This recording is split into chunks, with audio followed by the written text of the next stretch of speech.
Voters cast their ballots in several states on Tuesday in the latest elections to be held amid the coronavirus pandemic that has killed more than 120,000 people in the U.S. The pandemic pushed multiple states, including Kentucky and New York, which vote Tuesday, to postpone their primary elections, and to expand early and absentee voting, in order to stave off the risk of spreading the virus in crowded polling stations. States that have cast ballots since the outbreak began have been plagued by long lines due to fewer in-person polls being open and a decrease in the number of people willing to work the polls on Election Day.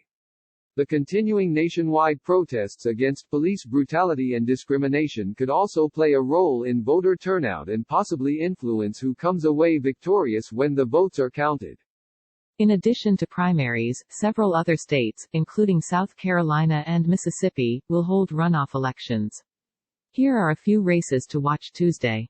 The most closely watched race on Tuesday will likely be the one between the Democrats battling for the chance to try to unseat Senate Majority Leader Mitch McConnell in the fall.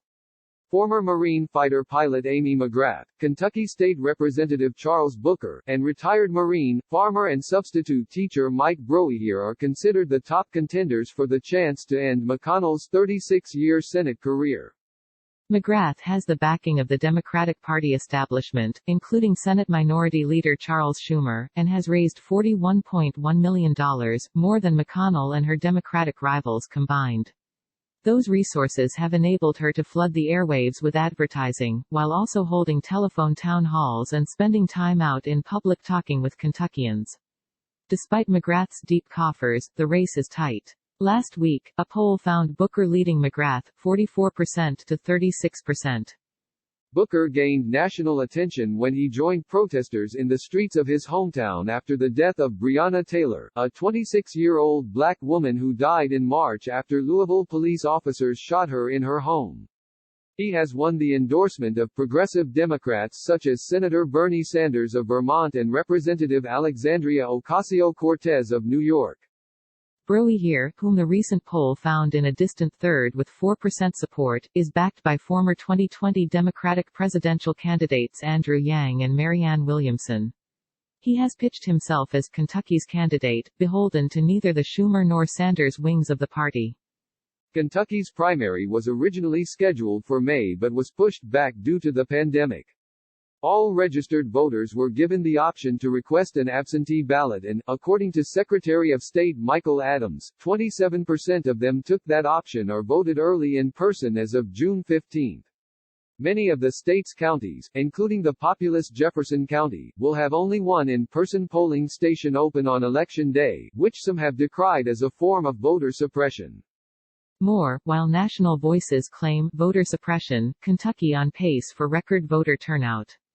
Republican Representative Thomas Massie, who drew President Donald Trump's wrath when he threatened to hold up a vote on the CARES Act in March, is facing a primary challenge from attorney Todd McMurtry, who represented Covington Catholic High School student Nick Sandman in defamation cases against several news media companies. House Foreign Affairs Committee Chairman Eliot Engel is facing a fierce primary challenge from three candidates, the strongest from former middle school principal Jamal Bowman. Bowman is backed by progressives like Ocasio-Cortez and Sanders, reflecting an ideological divide within the Democratic Party as establishment figures like 2016 presidential nominee Hillary Clinton have rushed to defend the 16-term congressman. Bowman is hoping to pull off an upset like Ocasio-Cortez, who defeated longtime incumbent Joe Crowley in 2018. Ocasio-Cortez occasionally butted heads with House Speaker Nancy Pelosi in her quest to upset the status quo, but Pelosi has since endorsed her re-election. She is facing her first primary challenge with three candidates vying to make her a one-term representative, journalist Michelle Caruso Cabrera, who called the Democratic Socialist a polarizing, divisive force. More, Ocasio-Cortez faces first re-election test as progressives work to maintain their movement. Three Republicans are seeking the nomination to take on Senator Mark Warner in November. The Democratic incumbent and former governor is heavily favored to win re-election, but retired Army Lieutenant Colonel Daniel Gade, Afghanistan veteran Thomas Speciale and teacher Alyssa Baldwin are hoping to become the Republican candidate to unseat him against the odds. Republican freshman Representative Denver Riggleman lost his party's nomination earlier this month to Bob Good, a former official in the athletics department at Liberty University. Riggleman, who angered social conservatives in his district when he officiated a gay wedding, lost his party's nomination, lost to Good in a non-primary convention.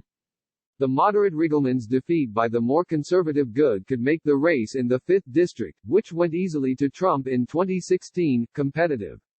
4 Democrats are seeking the nomination to take on Good: retired Marines R.D. Huffstidler, John Lisinski, and Claire Russo, and physician Cameron Webb. Contributing: Crystal Hayes, USA Today, Philip M. Bailey, Ben Tobin and Morgan Watkins, Louisville Courier-Journal, Mark Lungarello, Rockland, Westchester Journal News, The Associated Press.